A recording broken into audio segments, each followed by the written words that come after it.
नमस्कार, आप देख रहे हैं स्वदेश विशेष। मैं हूं आपके साथ प्रशांत पांडे। नया साल मनाना हो, कोई हॉलिडे हो, आपकी एनिवर्सरी हो, दोस्तों के साथ ट्रिप पर जाना हो, काम से ब्रेक हो या फिर क्वालिटी टाइम बिताना, इन सारी ख्वाहिशों को अगर एक ऑप्शन के तौर पर मैं बताने को कहूं कि कोई एक जगह है, तो जाहिर है आपकी जुबान पे गोवा का नाम जरूर होगा। कई लोग इसे टूरिस्ट कैपिटल तक कहते हैं, लेकिन खबर है कि यहां बीते दिनों पर्यटकों की संख्या में कमी आई है। तमाम टैरिफ्स में भी कमी आ रही है, उसके बावजूद विदेशी पर्यटक और ज्यादा खर्च करने वाले पर्यटकों की तादाद कम हो रही है। आज स्वदेश विशेष में इसी विषय पर करेंगे खास चर्चा। जी हां, जो रिपोर्ट सामने आई है उसमें कहा जा रहा है कि गोवा में रियल एस्टेट और जो होटल प्राइसेस हैं उसमें सालाना आधार पर लगभग 15 से 20% तक की गिरावट देखने को मिली है। पोस्ट पैंडेमिक के बाद ऐसा पहली बार सामने आया है। नॉर्थ गोवा के होटल रूम टैरिफ में सबसे ज्यादा गिरावट देखी गई है। फ्री और इंडिपेंडेंट ट्रैवलर्स के सेगमेंट पर इसका बड़ा असर भी पड़ा है। लॉन्ग टर्म रेंटल मार्केट, खासकर ग्रुप हाउसिंग भी इस गिरावट से प्रभावित हुए हैं। साउथ गोवा, हालांकि वहां पर ट्रेंड अलग है। साउथ गोवा में सप्लाई सीमित होने से वैल्यू पर ज्यादा असर नहीं पड़ा है। किराए पर प्रॉपर्टी देने के रेंटल में भी गिरावट दर्ज की गई है। इस गिरावट के क्या मायने हैं, एक्सपर्ट्स की क्या राय है, इन सारे पहलुओं पर आज हम खास चर्चा करेंगे। और क्या ये एक हेल्दी करेक्शन है या कहीं ना कहीं कुछ क्षेत्र में ये चिंता का विषय बन सकता है, इन सारे पहलुओं पर आज विशेष चर्चा होगी। और हमारे साथ एक्सपर्ट भी जुड़ेंगे, मेहमान भी जुड़ेंगे। और इन सब के बीच में मैं परिचय करा दूं, हमारे साथ निखिल शर्मा साहब इस चर्चा में शामिल हो रहे हैं। निखिल एमडी और सीईओ हैं साउथ एशिया में रेडिसन ग्रुप ऑफ होटल से। Thank you so much Nikhil. और चर्चा की शुरुआत आपसे ही इसलिए क्योंकि जब मैं इस पूरी रिपोर्ट से गुजर रहा था तो आपकी जो तमाम रिएक्शंस थे वो बड़े बड़े इंपॉर्टेंट थे। मतलब उसमें बार बार इस बात का जो जिक्र था कि इसे एक हेल्दी करेक्शन और बाकी चीजों से जोड़कर भी देखा जाए। बट बीइंग अ बिजनेसमैन, मतलब इसे कैसे देख रहे हैं? मतलब ऐसा पहले भी हुआ है, इस तरह की स्थितियां आई हैं, लेकिन जो एक तरफा रैली दिख रही थी, इसे कैसे देखा जाए? जी, firstly thank you for having रेडिसन। आपने एक्चुअली इंट्रोडक्शन में सब कुछ बोल ही दिया है। गोवा में इस साल 15 से 20% का गिराव हुआ है, बट मैं इसको हेल्दी करेक्शन इसलिए बोलूंगा क्योंकि पिछले 3-4 सालों में 25 से 30% हर साल गोवा के रेट्स बढ़ रहे थे और वो सस्टेनेबल नहीं है। Because at the end of the day आप वैल्यू फॉर मनी देना चाहते हो अपने कस्टमर्स को, और वो 25 से 30% जो बढ़ रहा था वो बहुत ज़्यादा था। बट उसके बावजूद इस साल गोवा अब तक 60% एवरेज ऑक्यूपेंसी कर रहा है, जो स्टेबल है इस वक्त। आमतौर पर जब इस तरह का करेक्शन होता है तो यह माना जाता है कि डिमांड में बूम दिखेगा। किस तरह की स्थितियां फिलहाल आपको नजर आ रही हैं? हालांकि ये डेटा जनवरी से अगस्त 2025 तक का है। अब तो यहां से फेस्टिव सीजन और बाकी चीजें भी आगे बढ़ेंगी। जहां तक फेस्टिव सीजन की अगर आप फेस्टिव सीजन की बात करेंगे तो पहली बात तो जो जीएसटी का चेंज आया है उससे हमें कंज्यूमर डिमांड में ऑलरेडी मूवमेंट आनी दिखने लग गई है। फेस्टिव डिमांड आप देखिए, भारत में दिवाली से क्रिसमस लगभग 20% बढ़ जाता है। और मेरा ये अंदाजा है कि इस साल गोवा और कश्मीर जो दो डेस्टिनेशंस भारत की बहुत यूनिक डेस्टिनेशंस है, में 8 से 10% ऑक्यूपेंसी जरूर बढ़ेगी। बिल्कुल, तो चाहे गोवा हो चाहे कश्मीर, ये फेस्टिव सीजन में ऑक्यूपेंसी रेट बढ़ेगा। आमतौर पर एक चीज मैं निखिल समझना चाहूंगा कि जब इस तरह की स्थितियां आती हैं तो आपकी स्ट्रेटजी में किस तरह का बदलाव देखा जाता है? किस तरह का शिफ्ट आप रखते हैं? किसी तरह की खास प्लानिंग करते हैं? जी बिल्कुल। आप कंज्यूमर बिहेवियर को देख के आप कभी-कभी जो हम होटल लैंग्वेज में एडीआर बोलते हैं, एवरेज रूम रेट, कई मार्केट्स में कम करना पड़ता है। कई मार्केट्स में आप मार्केटिंग ज़्यादा बढ़ा देते हैं। बट गोवा और कश्मीर दो ऐसी डेस्टिनेशन, मैं गोवा कश्मीर इसलिए ज़्यादा बोल रहा हूँ क्योंकि बहुत यूनिक डेस्टिनेशंस हैं इस कंट्री के लिए, और इस कंट्री में एक ही गोवा और एक ही कश्मीर है। एंड जितनी ज़रूरत आज गोवा को टूरिस्ट की है, जो ऑलरेडी डिमांड बढ़ता जा रहा है फेस्टिव सीजन में, कश्मीर में वो डिमांड आएगा। और we can see it, Srinagar में ऑलरेडी आ गया है, बट गुलमर्ग, सोनमर्ग, पहलगाम में अभी आना बाकी है। तो आपके माध्यम से मैं एक्चुअली गोवा और कश्मीर की एक ही मूल से बात कर रहा हूँ। एक उम्मीद जरूर दिख रही है और इस तरह का जो करेक्शन होता है उसे साफ तौर पर हेल्दी करेक्शन ही इंडस्ट्री के एक दिग्गज के तौर पर निखिल देख रहे हैं। निखिल, आप हमारे साथ बने रहिए, कुछ और भी पहलुओं पर आपसे मैं आगे चर्चा करूंगा। और इस बीच मैं परिचय करा दूं, हमारे साथ नवीन कुंडू साहब जुड़ चुके हैं, चेयरमैन फिक्की टूरिज्म कमेटी और founder tourism futures. Thank you so much Naveen sir, एक बार फिर से अपना कीमती समय देने के लिए। और हमारे साथ प्रदीप मिश्रा भी जुड़ गए हैं, रियल एस्टेट की तस्वीर भी आप बताएंगे, फाउंडर हैं ओरम ग्रुप से। Thank you so much Pradeep ji, आपका भी इस चर्चा में जुड़ने के लिए। तो नवीन सर, आप इसे कैसे देख रहे हैं? मतलब ये एक कूलिंग ऑफ फेज ही है, जिस तरह का गोवा में एक डिमांड में सुस्ती या बाकी चीजों में नरमी के संकेत मिल रहे हैं। आमतौर पर जब दाम घटते हैं या करेक्शन आता है तो सोचा जाता है कि और ज्यादा डिमांड देखी जा रही है, लेकिन वो एक तरह का करेक्शन वहां पर भी देखा जा रहा है सालाना आधार पे, जनवरी से लेके अगस्त तक की जो रिपोर्ट आई है। देखिए, करेक्शन तो है, इसमें तो कोई दो राय नहीं है। करेक्शन तो डेफिनेटली आया हुआ है और ये करेक्शन 2-3 चीजों की वजह से आया है। एक तो पहले ही गोवा में रेट बहुत ज्यादा थे, जैसे निखिल जी ने बोला कि पिछले 5-7 सालों से रेट लगातार बढ़ते जा रहे थे और बढ़ते ही जा रहे थे और एक थ्रेशोल्ड आना होता है रेट्स का। और मेरे हिसाब से ये करेक्शन काफी टाइम से ड्यू था और गोवा के होटल्स, और इनफैक्ट मैं अपना अनुभव बताता हूँ आपको। मैं एक लग्जरी होम स्टे चलाता हूँ गोवा में, साउथ गोवा में, असोलना में। तो वहां भी मैंने देखा है कि वहां जो हम रेट आज से 3 साल पहले चार्ज करते थे, वो रेट आज नहीं है। और and I am talking about private stage, जो लोग विलाज हायर करके रहते हैं। तो रेट करेक्शन तो है। एक और दूसरा पहलू रेट करेक्शन का ये भी है कि थोड़ी ऑक्यूपेंसीज घटी जरूर है। काफी जगहों में, जैसे साउथ गोवा में काफी ज्यादा गिराव देखा है हमने पिछले 1-1.5 साल से। और वो इसलिए देखा है क्योंकि गोवा में थोड़ा ट्रांसपोर्टेशन का प्रॉब्लम है। हमें कुछ गोवा में चीजें एड्रेस करनी पड़ेंगी जो आज की डेट में नहीं हो रही। जैसे गोवा में उबर नहीं है, ओला नहीं है, ट्रांसपोर्ट का एक बहुत बड़ा एक कार्टेल है वहां पे, जिसको एड्रेस करना पड़ेगा। और उसकी वजह से भी काफी लोग परेशान हो जाते हैं वहां आके कि भाई हम फ्रीली घूम नहीं सकते, हमें वही होटल से ही टैक्सी लेनी है या एयरपोर्ट से ही टैक्सी लेनी है। तो एक वो प्रॉब्लम है। और तीसरा ये है कि काफी लोगों ने एंटिसिपेट किया हुआ था कि जीएसटी की जो करेक्शन आएगी उसके लिए हम पहले ही थोड़ा रेट को एडजस्ट करते हैं, 7,500 रुपए से कम रखते हैं उसको। सो ये 3 एस्पेक्ट्स हैं। बट ओवरऑल मैं इसको बहुत पॉजिटिव ट्रेंड देखूंगा, क्योंकि जब भी रेट करेक्शन होता है वो कंज्यूमर के बेनिफिट में होता है और मुझे लगता है कि आने वाले समय में इसका फायदा गोवा को जरूर होगा।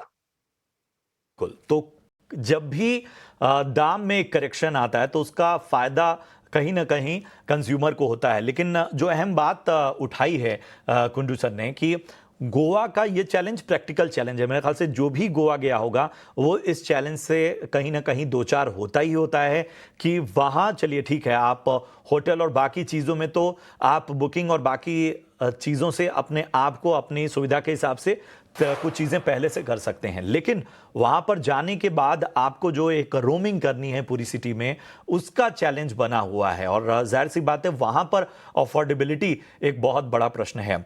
रियल एस्टेट की तस्वीर को भी हम समझेंगे। प्रदीप जी, गोवा में 2 चीज़ें जो ख़ास तौर पे मैं रियल एस्टेट और बाकी फिगर से गुजर रहा था। एक तो बहुत से लोग अपनी प्रॉपर्टीज बेच भी रहे हैं, मतलब वो दूसरे विकल्पों की ओर भी देख रहे हैं, बहुत से और भी कोस्टल एरियाज को देख रहे हैं। ये ट्रेंड क्या वाकई मतलब ये चिंताजनक है? और दूसरा, रियल एस्टेट में जो दाम में उछाल पिछले दिनों आया, वहां पर क्या कोई स्थिरता है, कोई सस्टेनेबिलिटी नजर आ रही है? देखिए, सबसे पहले हमें गोवा के मैथ्स को समझना जरूरी है, क्योंकि जब भी आप प्रॉपर्टी खरीदने जाते हैं तो उस एरिया का मैथ्स आपको समझ में आना चाहिए। पिछले कोविड के बाद से बहुत ज्यादा बढ़ोतरी प्राइस के अंदर देखी जा रही थी, इसमें कोई दो राय नहीं है। अब मैं एग्जांपल के तौर पे अगर आपको बताऊं, मान लीजिए लैंड लेकर और उस पे कंस्ट्रक्शन करके अपना एक नॉमिनल प्रॉफिट जोड़कर अगर वो प्रॉपर्टी 5 करोड़ की डेवलपर को पड़ रही थी, तो उस प्रॉपर्टी को 8 से 10 करोड़ में बेचा जा रहा था।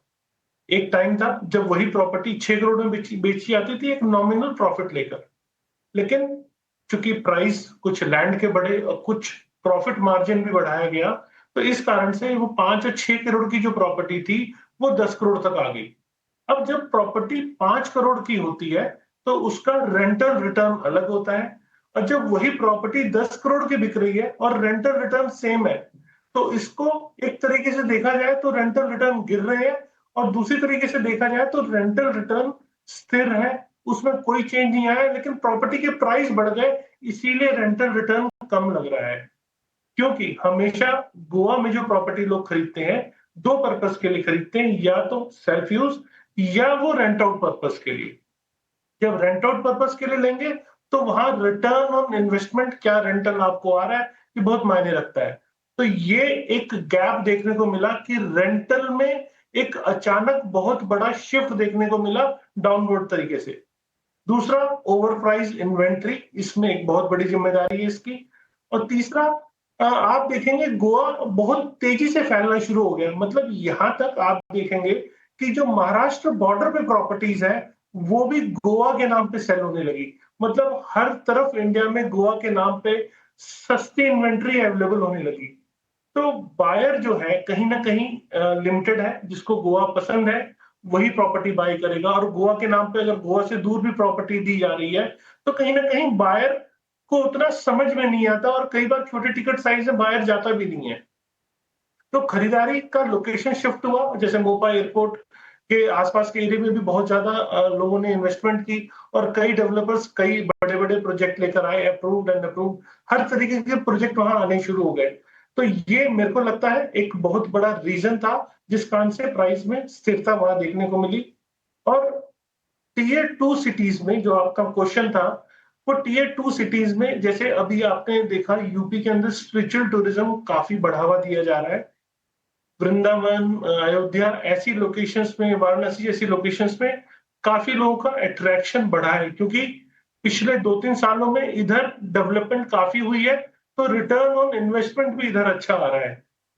तो ये रीजन है कि जो बायर वहां प्रॉपर्टी लेने के लिए जा रहा था उसके पास कुछ ज्यादा ऑप्शन आ गए। एक तो वहीं गोवा में ज्यादा ऑप्शन आए, और दूसरा अलग अलग लोकेशन पे ज्यादा ऑप्शन आने शुरू हुए। तो इसीलिए ये शिफ्ट देखने को मिल रहा है, और एक्चुअल में प्राइस नहीं गिरे, ओवर प्राइस कर कर जो बेचा जा रहा था वो कहीं हद तक कंट्रोल में आना शुरू हुआ है।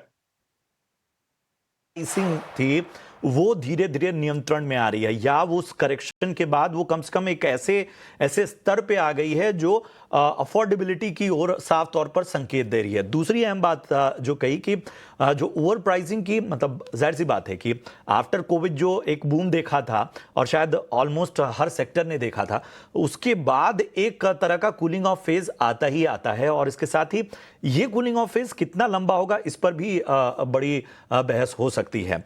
रेंटल रिटर्न ये बहुत बड़ा चैलेंज है। मतलब आप किसी प्रॉपर्टी को अगर एक रेंटल इनकम के तौर पर खरीद रहे हैं, आप उस लिहाज से इन्वेस्ट कर रहे हैं, प्रॉपर्टी का दाम तो बढ़ रहा है लेकिन रेंटल रिटर्न उस हिसाब से नहीं मिल रहा है, तो कहीं ना कहीं लोगों का एक शिफ्ट नजर आएगा, जो खासतौर पर प्रदीप जी ने बताया।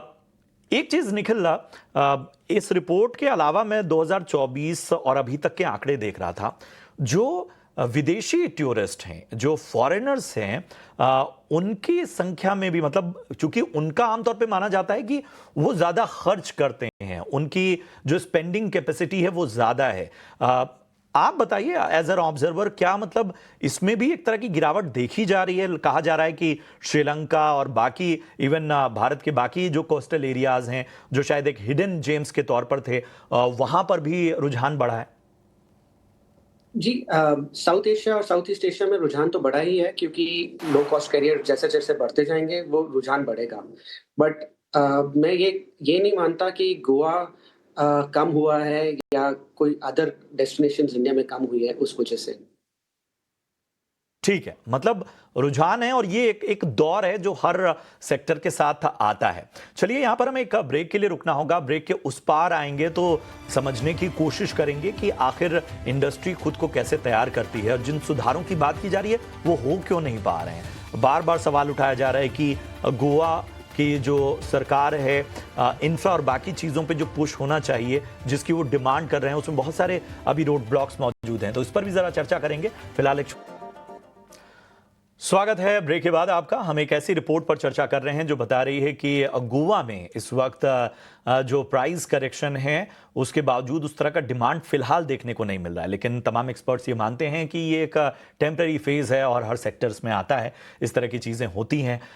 सच्चाई तो यही है, लेकिन कुछ चैलेंजेस भी हैं जिसकी ओर इशारा नवीन सर ने किया था। और नवीन सर, हमें ये बताइए कि ऐसा क्या है गोवा के इंफ्रा और बाकी इकोसिस्टम में जो उसे रोक रहा है, या कोई रोड ब्लॉक है जो चाहे लोकल रोमिंग या ट्रैवलिंग की मोनोपोली हो या बाकी चीज़ों की, ऐसा क्या हो रहा है वहाँ के इकोसिस्टम में जिसकी वजह से इन चैलेंजेस को दूर नहीं किया जा पा रहा है, जबकि इतना बड़ा हॉटस्पॉट है? Over confidence of the government, बहुत ज्यादा ओवर कॉन्फिडेंट है कि गोवा कोई ना कोई तो आएगा ही, आते रहेंगे।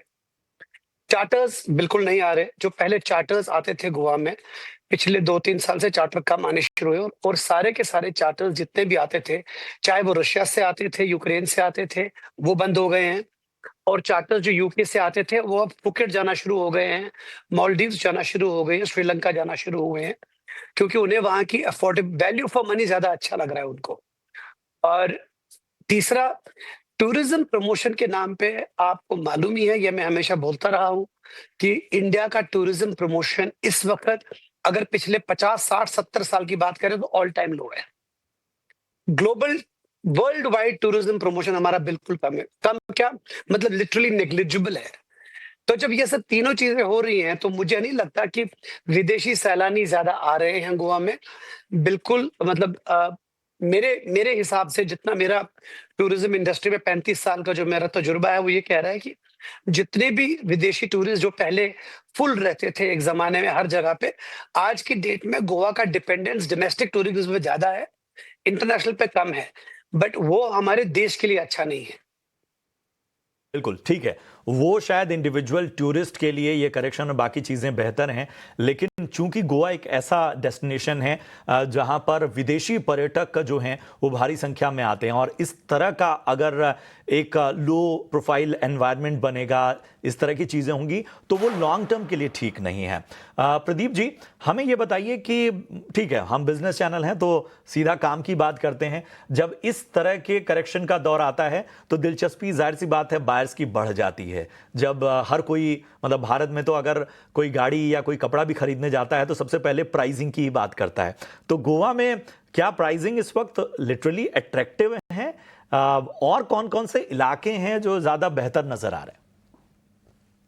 हाँ, देखिए, मैं अगर टूरिज्म पॉइंट ऑफ व्यू से देखूं, क्योंकि पहला जो आपका डिस्कशन चल रहा था टूरिज्म पे चल रहा था, तो पहली चीज, टूरिज्म में उतनी बड़ी गिरावट नहीं आई है। जनवरी से जून 2025 के बीच में 54.55 लाख टूरिस्ट आए हैं, लेकिन कहीं ना कहीं एक गिरावट देखने को मिल रही है। उसके पीछे जब भी कोई ऐसी वजह होती है तो गवर्नमेंट की पॉलिसीज क्या है उस एरिया को लेकर, इसका बहुत बड़ा इम्पैक्ट पूरे रियल एस्टेट सेक्टर पे पड़ता है, और कहीं ना कहीं टूरिज्म भी उससे इम्पैक्टेड होता है। यहाँ पर पिछले 2-3 महीने के अंदर आपने देखा होगा कि बेड एंड ब्रेकफास्ट के नाम पर जो अनऑथराइज एक्टिविटी हो रही थी, मान लीजिए मैं दिल्ली में रहता हूं, मैंने गोवा में एक प्रॉपर्टी खरीद ली। अब मैं चाहता हूं मुझे उसमें कोई ना कोई रेंटल इनकम हो जाए, तो मैं अपने मिलने जुलने वालों को सबको वहां भेजना शुरू कर देता हूं, और कोई ना कोई रेंटल वहां से मैं अर्न करता हूं, या ऑनलाइन ऐसे तमाम प्लेटफॉर्म है जिसके ऊपर मैं प्रॉपर्टी पोस्ट करके और फिर मैं लोगों को वहां बुलाता हूं, कॉल करता हूं कि आप यहाँ मेरे यहाँ पे रेंट पे लीजिए। ये नई पॉलिसीज के हिसाब से इस पे काफी स्ट्रिक्टनेस आई है। दूसरा, होटल्स बढ़े हैं। देखिए, जब सप्लाई होगी तो उसका भी इम्पैक्ट कहीं ना कहीं आएगा। तो होटल्स भी बढ़े हैं, और सबसे बड़ी बात कि टूरिज्म जो गोवा में जाता है, जो टूरिस्ट जाते हैं, उनका कहीं ना कहीं नाइट लाइफ से रिलेशन भी रहता है। और आपने देखा होगा पिछले कुछ दिनों में थोड़ी सख्ताई बढ़ी है, 10 बजे के बाद म्यूजिक को रोकना शुरू कर दिया है। तो जब टूरिस्ट जा रहा है और नाइट लाइफ के लिए जा रहा है और वहां 10 बजे के बाद म्यूजिक नहीं चल रहा, तो कहीं ना कहीं ये आने वाले समय में, जो एक बार चला गया वो तो खैर वापस नहीं आएगा, लेकिन और मिलने जुलने वालों को कहीं ना कहीं रोकता है कि वहां पे इस समय ये एक्टिविटी नहीं हो रही है। दूसरा, थाईलैंड जैसी एरिया में जहां ऑलमोस्ट गोवा का जो ट्रेवल कॉस्ट है या आपका ट्रिप कॉस्ट आता है ऑलमोस्ट सेम सा है, और वीजा को लेकर बहुत ज्यादा फ्लेक्सिबिलिटी भी है, तो सेम कॉस्ट पे जब इंटरनेशनल ट्रिप हो सकता है तो लोगों का रुझान थाईलैंड की तरफ भी पिछले कुछ दिनों में बढ़ा है। अब प्रॉपर्टी की जो कीमत बढ़ रही है, अब आप समझिए प्रॉपर्टी की कीमत बढ़ रही है लेकिन रेंटल वहां पे जो अर्न कर सकते थे बेड एंड ब्रेकफास्ट करके, जिसे ये सारी चीजें, और शायद कहीं ना कहीं जो सरकार है या इस पूरे इकोसिस्टम के तमाम स्टेक होल्डर्स हैं, इन्होंने ये बस एक छोटे छोटे कारण समझा है जिसका जो बढ़ते बढ़ते अब इस स्तर पे पहुंच चुके हैं, जो इंडस्ट्री को थोड़ा ही सही लेकिन थोड़े समय के ही सही लेकिन नुकसान तो पहुंचा रहे हैं। निखिल, एक आखिरी सवाल मैं आपके पास आऊंगा। किसी सीजन में हम देखते हैं कि अचानक डिमांड बढ़ती है और उस डिमांड की वजह से अगर बहुत ज़्यादा इन्वेंट्री पैदा हो जाए, बहुत ज़्यादा होम स्टेज या बाकी चीज़ें, और फिर वो डिमांड उस सीजन के बाद चली जाती है, तो जाहिर सी बात है वो एक तरह का प्रेशर भी डालती है पूरे सेक्टर पे। जी, बिल्कुल सही बोला। बट इंडिया की अगर आप ब्रांडेड सप्लाई देखें तो we are at 185,000 rooms. Dubai एक शहर है जो 150-160 हजार कमरे हैं, तो मतलब 1,50,000 कमरे। अब गोवा की अगर हम बात करें, मैं नॉर्थ गोवा और साउथ गोवा की अगर मैं डिस्टिंक्शन कर सकता हूँ, नॉर्थ गोवा में डिप ज़्यादा रहा है क्योंकि जैसे बाकी पैनलिस्ट ने बोला, नॉर्थ गोवा में होम स्टेज, बुटीक स्टेज का इन्वेंट्री बढ़ना और प्रेशर होटल्स पे बनाना ज़्यादा रहा है। साउथ गोवा में प्रेशर कम था बिकॉज साउथ गोवा में बड़े होटल्स हैं, रिजॉर्ट्स हैं और क्यूरेटेड एक्सपीरियंसेस ज़्यादा है। कोई वेलनेस के लिए जा रहा है, कोई वहाँ के जो F&B एक्सपीरियंसेस उसके लिए जा रहा है, तो साउथ गोवा में प्रेशर कम रहा है। नॉर्थ गोवा में प्रेशर ज़्यादा रहा है because of home stage and boutique Vilas opening up, जैसा बोला जाता है। But I think over a period of time ये सब सेटल हो जाएगा। आई स्टिल बिलीव गोवा में और बहुत ज्यादा कमरे आ सकते हैं। बिल्कुल, लेकिन वही है कि थोड़े से मतलब केवल एक तरह से इस पूरी इकोसिस्टम को जैसा चल रहा था, मतलब देखिए हर चीज़ें अपग्रेड होती हैं, तो शायद पॉलिसी स्तर पे, इंफ्रा स्तर पे और इस पूरे इकोसिस्टम के जितने भी स्टेक होल्डर्स हैं उन सभी को और ज़्यादा अपग्रेड होने की आवश्यकता है। सबकी कोशिश यही होनी चाहिए कि नरमी थोड़े दिनों के लिए ठीक है, लेकिन इससे हर साल अगर इस तरह की नरमी हुई तो वो चिंता का सबब बन सकती है। शुक्रिया मैं करूंगा निखिल आपका, इसके साथ ही नवीन सर आपका भी बहुत बहुत शुक्रिया। प्रदीप जी, तमाम इंसाइट्स के लिए, तमाम फिगर्स के लिए आपका भी बहुत बहुत शुक्रिया, और आगे भी हम आप सभी का कीमती समय लेते रहेंगे इस तरह की चर्चाओं में। उम्मीद करते हैं स्वदेश विशेष में आज की चर्चा आपको पसंद आई हो। फिलहाल हमें दीजिए इजाजत, नमस्कार।